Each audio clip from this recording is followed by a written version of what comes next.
Hola a todos, hoy os voy a hablar de un juego que para mí al menos me parece que lo va a petar. Se llama Fish a Meme y va a ser un juego de Roblox.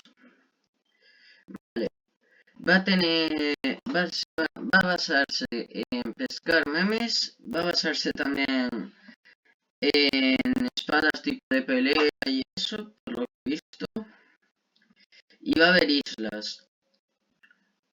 Las islas en el primer mundo van a ser de 100 niveles, isla principal.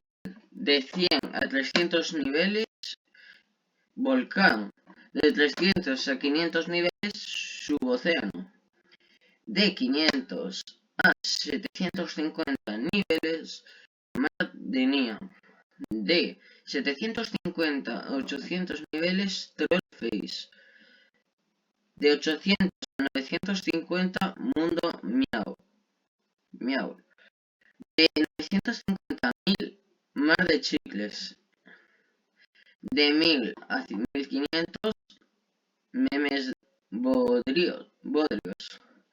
Y de 1500 a 2550, fin del mundo. Bueno, luego, pues este juego, por lo que estoy viendo, he visto, va a estar muy guapo porque va a tener espadas y escudos para defenderte tú mismo. Claro, pues este juego está muy... O sea, aún no ha llegado, pero va a estar muy bien, por lo que he visto. Entonces,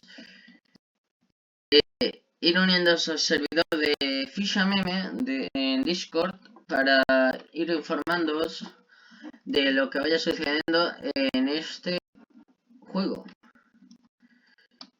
Y hasta el siguiente vídeo. Chao.